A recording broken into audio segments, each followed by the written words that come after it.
Hello and welcome back to the third episode of our Oblivion walkthrough. I'm glad you guys came back to see another episode because in this one you're finally gonna get to step outside and explore this world. So without further ado, let's go ahead and do it. So here you're gonna have an option to edit your race, your birth sign, or your class. If only if you want to do that. Specifically me, I'm fine with it. I'm fine with everything that I have, so I'm just going to go ahead and start our journey out in the great kingdom of Cyrodiil. And just wait for this pretty loading screen to load. I really do like the loading screens in this game, they're nice. Look at that beautiful sky. Okay, so as it says here, the tutorial wants us to go to Wayne Priory and speak to Joffrey there, which the Emperor tasked us with. I am not going to be doing that. Because first, I don't want to go straight into the main quest because it can get pretty hard for lower levels. So I don't want to make you guys go there first, since this is a walkthrough. I want to show you how to get through the basics of going about fighting on your own and things like that. So mainly, I'm going to be looking at dungeons and side quests first. I'm not going to go into many quest lines just yet, unless you guys want me to. I mean, that's fine by me if we do. But mainly, I'm just going to be going to random dungeons and the like. As you can see in front of us, that sort of white building looking thing, that's Vilverin. We're going to be going there first. That's probably going to take the entire episode, I would assume. And once we go through there, you guys can get a feel for how this game works. And then after that, we're probably going to hit some side quests. But not at first.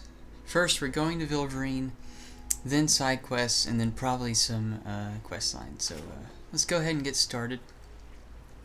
I'm going to take my torch off because, I'm going to jump in the water. So let's go ahead and jump in there.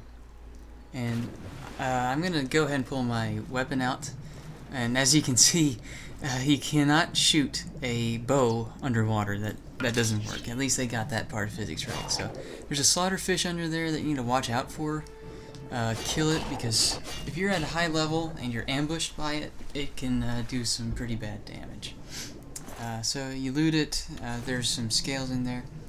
And what you see at the top of your screen right now is a little breath meter. So you don't want that to reduce to 0, because then you'll start taking health damage and that would be bad. But anyway, this is Vilverin, built by the Ayleids. It's actually an Ayleid ruin. I don't know too much about the Ayleids. In fact, I don't think anybody in the game does. Only that they're sort of like ancient ancestors of the elves, of the high elves probably. And they left a whole bunch of ruins scattered throughout the landscape. So we're going to be going into many of those, only this one right now. But first I'm going to check out this little campfire. And as you can see, there's a person and a tent and a campfire. It looks like a bandit to me, and in fact it is a bandit. So you guys, for stealth people, make sure you take them out and don't get too close to them because they can see you from pretty far away. If you're just a plain warrior or mage, I guess stealth doesn't matter. But for the stealth characters, watch out for them because there's always two. There's typically one roaming away from the camp, like that one, and one close to the camp, an archer. So I'm going to go ahead and loot this person. Take the potion, take the arrows and everything, but most importantly, I'm going to take the armor because I like the way that, well, I don't know that I like the way that it looks. I thought it was better. Anyway, let's go put those pants on first off. So now I'm not pantsless anymore, which is good. The cuirass, I actually don't like the way that looks as much, so I'm not going to wear that. Well, maybe the boots. Not the boots either, actually. So I'm just going to keep the pants, just because I don't like walking around hanging loose. I am going to keep the robe. The robe looks nice. And I didn't mention this last video, but Amulet of Kings, Emperor Uriel gave you that. And if you try to put it on, well, it doesn't let you.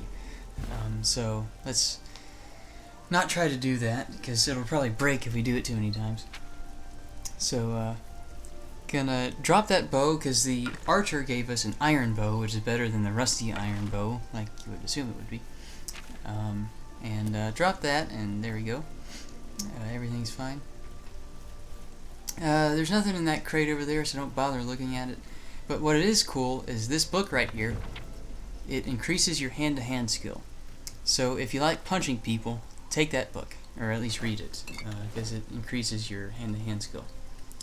You can sleep in the bedroll. That's how you level up, is by sleeping. You level up your major or minor skills.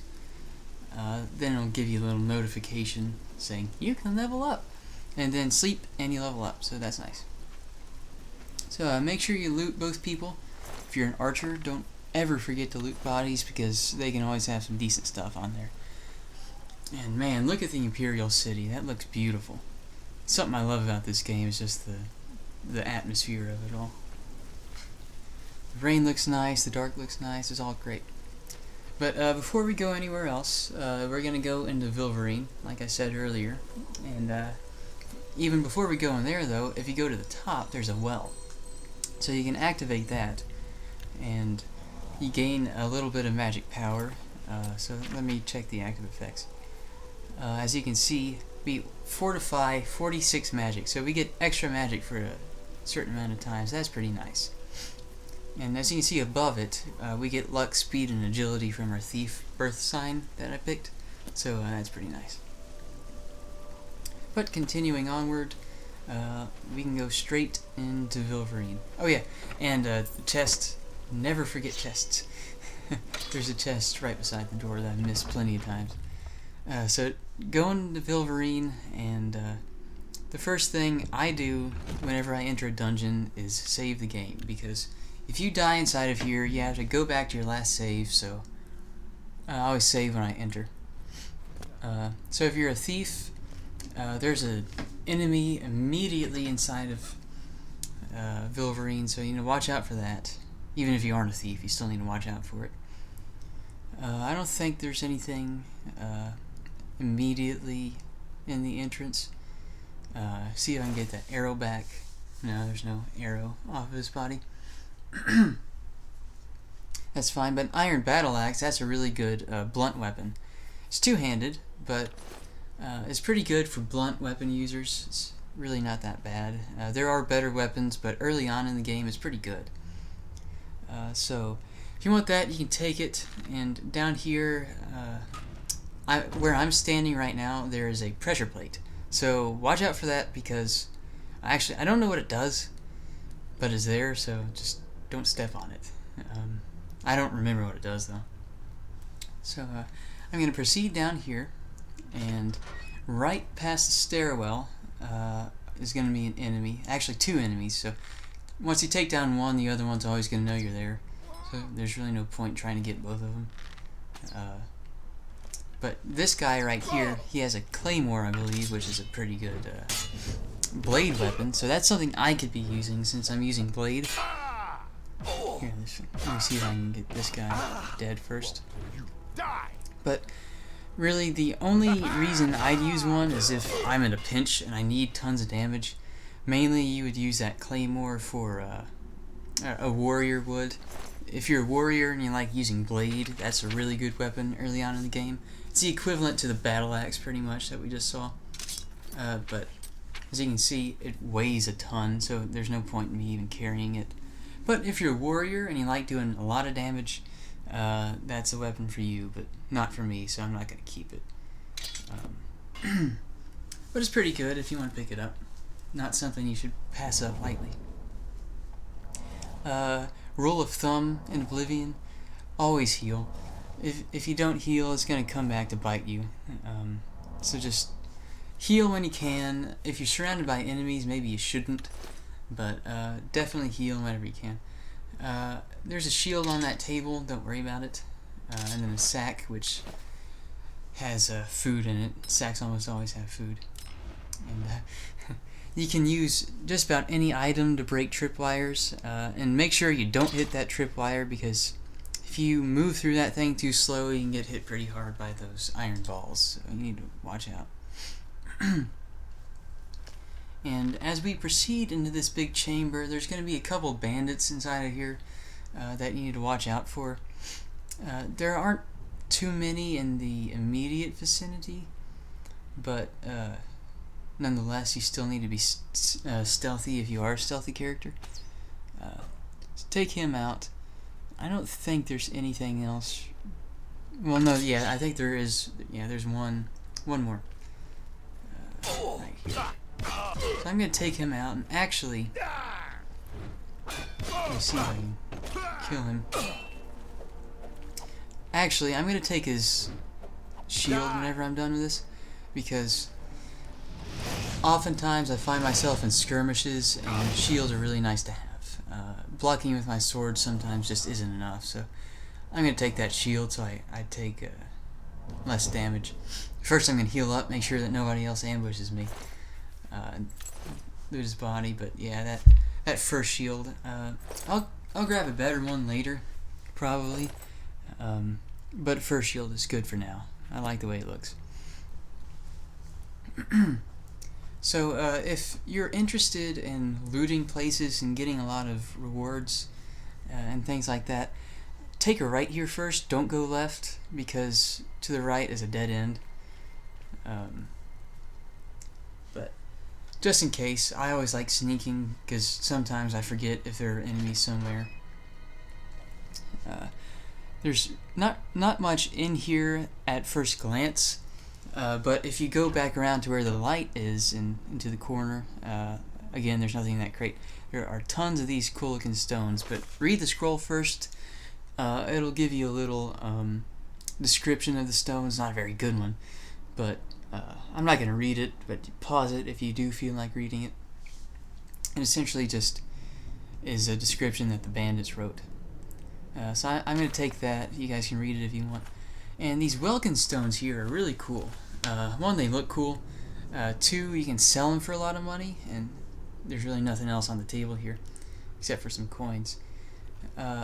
If you're a wizard and you use a Welkin stone, I'm going to see if I can show it here, and you use one of those things, you can restore all of your magic. So here I'm going to deplete some magic and use a stone, and all of my magic was filled up. So if you're ever in the middle of a battle and you really need some magic to hit somebody with or to heal yourself, these Welkin stones, see there's another one right here. Welkin stones are really nice to use, even if you're not a mage. So one thing you need to check is this place right here, because iron greaves. If you're a heavy armor user, most likely you haven't found any iron greaves yet. You're probably just wearing some pants, so take those for extra armor.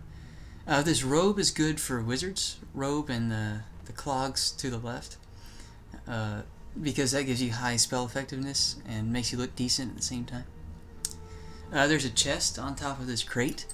Make sure you get into that. It's not very difficult to open. There's some cool stuff inside of there. And behind me, right there, is some heavy armor and another claymore. A claymore that we saw earlier is the same thing. But some heavy armor, if you ever wanted to upgrade from that rusty iron, you can get some pure iron. There you go. That's the guy I killed earlier. And I'm going to continue down, not this passageway. I don't think there's anything down there. But down here. And actually, there aren't any stairs right here. I have to go around this pillar. And I'm going to continue walking. And, well, somebody's yelling at me. I don't know where they're at. I'd assume they're down here somewhere. Making sure that they're not. Actually, I think they're... Is that them? Yeah, I'm going to shoot this person anyway. See if I can get it between that wall. There we go. I'm good at hitting stationary targets. Yeah, there he is. He's right there. He's an archer. No wonder he didn't come down, because archers in this game, NPCs, don't like moving, I've noticed. If you get close to them, they'll draw a sword and start moving around, but they won't ever approach you like that guy just did. So I'm going to loot his body, because archers always have arrows on them, because, you know, that makes sense. Remember, after a battle, if you are an archer, to go around and pick up not only the arrows that you shot on the ground, but other arrows that enemies shot, like this guy. Just because every arrow counts. Really, it doesn't matter if you... wait, where's the passageway? Oh, yeah, it's right here. I'm stupid. It doesn't matter in the end if you have a lot of money, but I like picking him up, I guess. That passageway just takes us down there. There's really no point in going down there. But first, kill that person. Just so they don't see you going down the passageway. And I'm going to jump, because there really is no point going up there. It just takes you down here. Anyway, there's nothing in this little room other than the corpse, of course, that you need to loot. And a little bed that you can use to level up with. The sacks always have food in it, so I typically don't like looking into sacks. So if you ever see a sack, you really don't need to look into it. But anyway, let's go into the Vilverin carousel, something like that. I can never understand these names. And we enter this room in the carousel. First, you're gonna want to go right and then take another right, because right here is a little bandit who apparently noticed me, and I killed her at the last second. Take her out. She's the only immediate enemy they need to worry about. Another sack with food in it, as you can tell. Another bed. I'm not gonna sleep in it. There's no real reason to.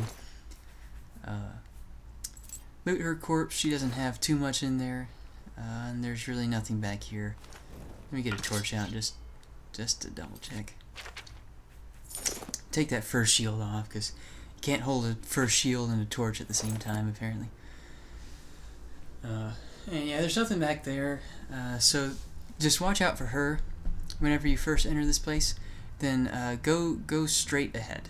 Well, I mean, of course, first take the cask. Ayleid casks like this, I've noticed, have better loot than regular chests do, so you want to take those. But after you're done with that, you can continue going down here, and as you can see, there's really nothing to grab. So I guess if you want to, you really don't need to go down there. But go down here, and behind this little sarcophagus looking thing, there's a pressure plate. So step on that, and right behind me is the wall that's going to collapse. So the first thing you see is a blood stain, so you need to be very cautious of this area. Already you can hear some grumbling noises. So you need to watch out, because, you know, if there's a dead corpse in the middle of the room. You know, I don't know where the enemies are at. I don't think they're in this room, actually. I'm going to put that arrow up. So there's room down there and a room straight ahead. But of course, I'm going to search the corpse first. And instead of go down here, I'm going to go down through this other gate area. Because, see, there's another pressure plate back there. I'm going to go down through this gate. It's locked easy, I think. I don't know why I drew an arrow. I'm going to see if I can get this. I've never been any good at lockpicking in Oblivion. Pretty good in Skyrim, I think. I can get legendaries and about 3 lockpicks maybe, but I am terrible in Oblivion. I guess because I don't have enough patience for it. But yeah, easy locks aren't too bad. So if you continue down here, you can't do anything, but you can see a future room that we're going to get to.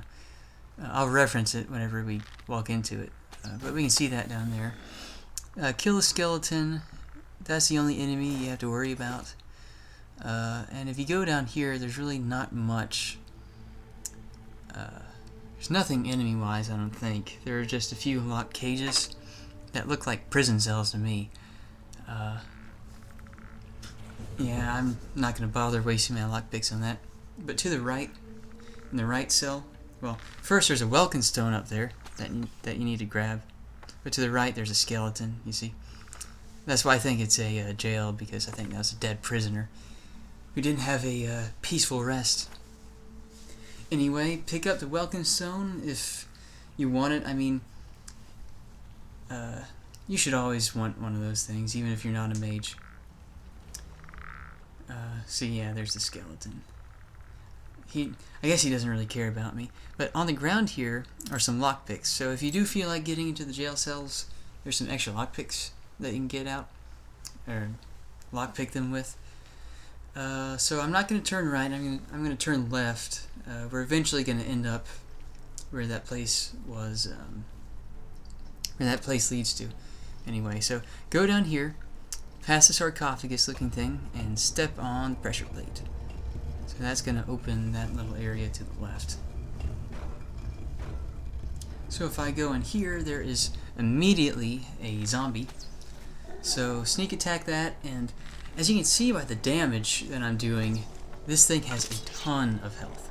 So my tactic is get out your flare spell. Every race has it at the very beginning of the game. And just spam flare and back up at the same time. The zombie is extremely slow in attacking, and it can really never hit you. I mean, you don't even need to cast flare. You can just whack it with your sword or whatever you have. Back up every now and then, and just keep hitting it, and it goes down. It's not too bad. But I like finishing these things off with spells, just because spells do a decent amount of damage. Even flare does good damage early game. So, let's take this out. There we go. Search body. I can get an arrow back. I'm not going to take the mort flesh, but if you want it, you can use it for a damage fatigue poison from some rat meat, with some rat meat you got from the first or second episode, maybe. Then continue your way down here. There's nothing straight, as you can tell. It's just a sarcophagus. So just turn right. Don't worry about that. And go straight down here. And what this place leads to is another pressure plate. I'm not going to step on that yet, but I am going to get these casks. There's not too much inside of it, but welkin stone casks and then pressure plate. I don't know why, but that's just the way that I prefer doing things. So there's another zombie. This time I'm not even going to bother with hitting with a sword, because that just does not do any damage, because I don't have very high blade skill just yet. So I'm just going to spam arrows into his body until he dies.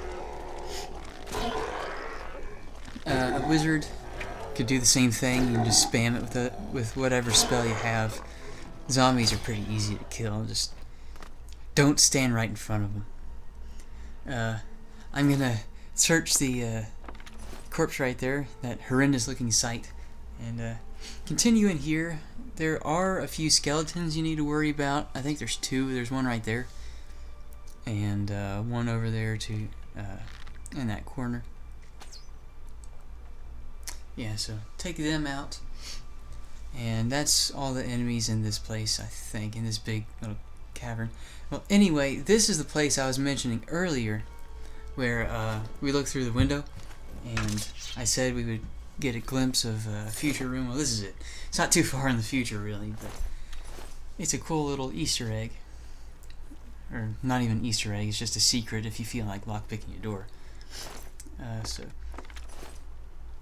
I'm just gonna loot the skeletons there, because that's my rule of thumb in this game, is always loot everything. If you jump in here, head this direction, there's an Ayleid cask. It's a very easy lock, so it's not that difficult as you would think. And there's nothing on any of the other sides, but if you go straight, it's going to take us to a familiar place. So I'm going to go in here, take a little shortcut, and hopefully not run out of breath. And then if you go up here, that down there leads to where the prison cells were. So this is why I didn't go in here, just because I wanted to go back and show you guys the rest of that. So this was like a little shortcut if you felt like not facing those zombies, which I personally wouldn't feel like facing them. So that's a pretty cool little shortcut that you can use. But that's it for this room. Let's go into the windowsill, the Vilverin windowsill. Okay, so that's loaded, and immediately we can see a trap in the ground. I smell something fishy here. So hit one skeleton, and there's another one, I believe, to the left. Yeah, there it is, and that one's going to run straight out into the platform, which is going to drop on a whole bunch of spikes. So when you're here, make sure you don't run blatantly out into the middle of the room, because you'll fall on that, and there's a 75% chance you can land on a spike. I don't know if it's going to kill you in one hit, but it'll get pretty close, and then you're going to have two skeletons to deal with, and it's not going to be fun, so just don't do it. Just don't run straight onto that thing. Anyway, I'm going to make him miss, kill him with flare, and sort of dodge this little platform right here, and get my arrow back. I'm going to step on it to bring that, yeah, there we go. Drop him one last time.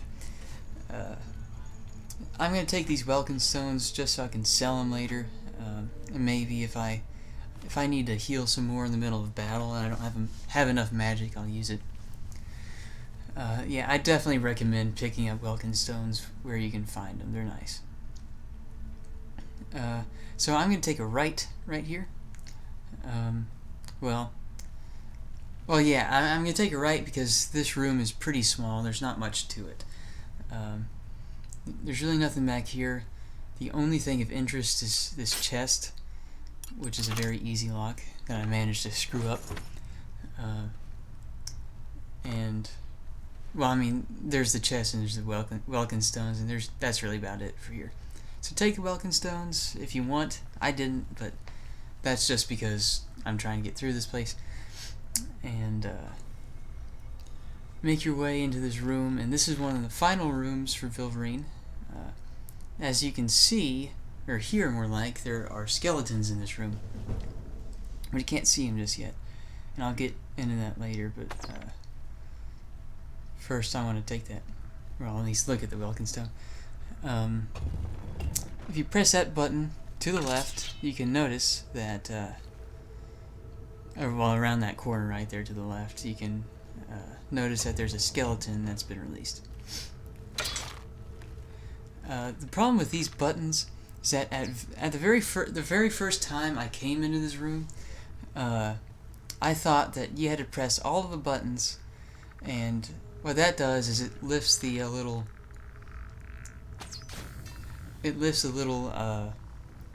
doors, or at least lowers the little doors from the skeleton, so the skeletons can come out and attack you. I used to think you had to kill all the skeletons in order to open the door that's at the end of the room, but apparently you don't have to. I'll get into that a little bit later, because just for experience sake, I do want to kill all these skeletons just so I can level up.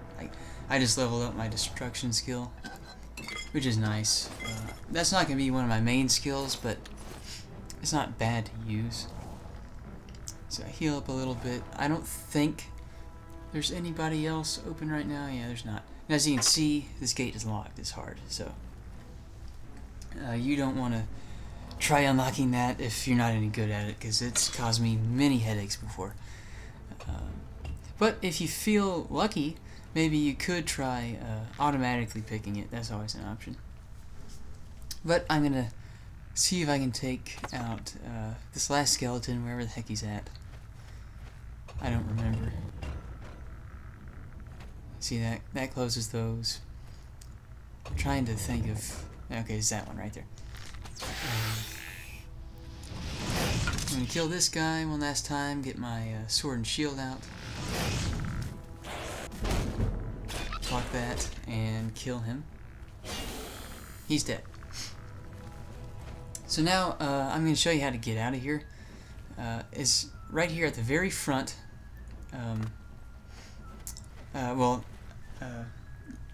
Let me Yeah, never mind. It's at the very front, to the right of the door. And I'm going to see if I can close all these things just because of my OCDs getting on my nerves. I don't like them all open like that.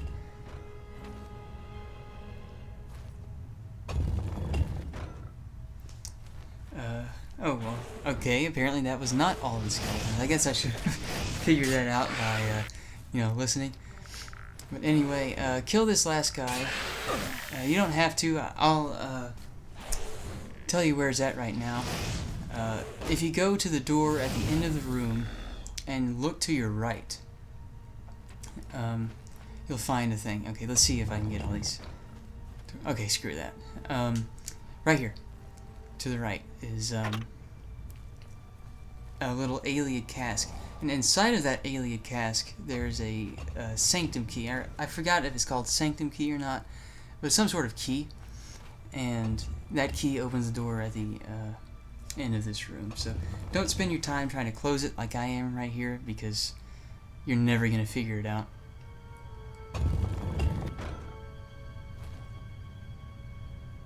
Okay, yeah, whatever, who cares. Let's just go ahead and get that key. So it's right here to the right in that cask on the ground. It's the chamber key, that's what it is. So you grab that and you go through here.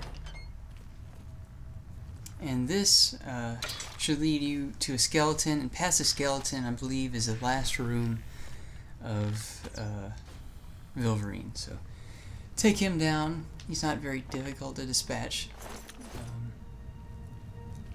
And yes, this is the final room. So there's 2 skeletons in here, I think. No, there's not. There's just one, I believe. Yeah, there's one at the top of the ramparts, which you can hear, because the battle music is sounded. He's an archer, I think, because that's why he's up at the top. So I'm going to have a little archer battle with him. Hide behind a pillar. Sometimes it's hard to aim with this Xbox controller, but not too bad with it. Sometimes, at least. Those first 2 episodes, though, man, those were terrible. Anyway, I'm going to loot him, and what you guys need to do is press that button. That button lifts that cage, and inside of this cage is a cool-looking stone called a Varla stone. So grab that, and what a Varla stone is it's like a Welkin stone, but don't use it, because it belongs to a quest that we're going to do later on in the line. So don't use those, just keep them in your inventory, don't worry about them for now.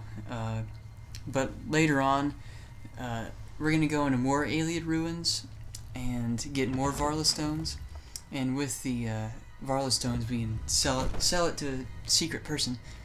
Or not a secret person, but a very specific person that's sort of hard to find. And he'll give you a ton of money for it. So that's sort of our reward for getting through that.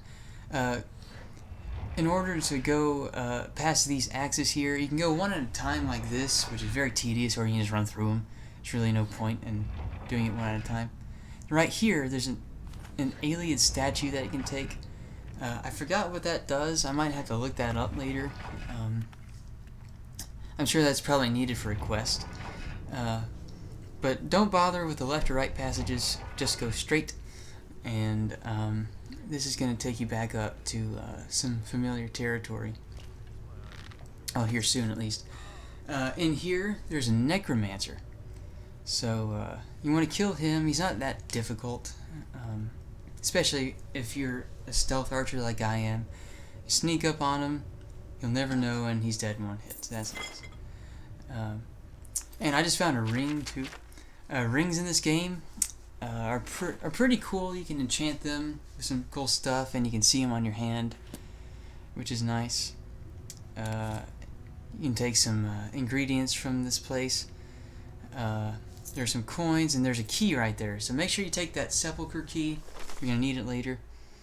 And here's a little letter of that the necromancer wrote. I'm not going to read it for you guys. You can read it if you want. It's just a little thing that Jalbert, the guy that we just killed, wrote. Those books aren't really anything special. Here's another mortar and pestle. if you missed the one from the second episode, if you don't have it or you sold it or something, you want another one, there's one right there. There's another ring on that skeleton. The cool thing about Oblivion compared to Skyrim is that you can wear 2 rings at the same time. So that's pretty cool, and you can also see them on your hands at the same time. Not that, you wouldn't. Anyway, where is this necromancer guy? I don't... Oh, there he is. Okay, so Jalbert is his name. Search him. He has some cool stuff on him: a ring, dark shirt, black wide pants, and necromancer's robes. So this man was a necromancer, and you don't want to... I'm not going to go into necromancers right now. We can get into a quest line later that deals with them, but just keep that in mind, that that he's a necromancer, and necromancy is illegal. So there are some people still doing illegal activities in Oblivion. They're not all good. I mean, we've already seen that. There are bandits and necromancers, but just keep that in mind, that there are still necromancers and people out there trying to rise up against the status quo of just being a regular mage. So if you come out here, you'll notice that we'll find that bandit ringleader again. So this that little doorway leads us straight to the beginning of the game again, and just go up and go out, and we are finished with Vilverin. So all in all, that was a pretty good haul. We got some experience killing skeletons. We got a lot of Welkin stones. We got a Varla stone, which will come in handy a lot later. And we also got an Ayleid statue. So it's pretty nice. I hope that helped you get used to the combat in Oblivion. And stay tuned for the next video. I'm not going to go through another dungeon, not so soon. I'm going to be going into another quest. I'm not sure exactly which one yet, but we'll definitely go into a quest, and it'll be a while for another dungeon. But if you liked it, please like it. Please like the video. Just show your appreciation for me, and subscribe if you want to see more videos. And enjoy. I hope you guys have a good rest of your day.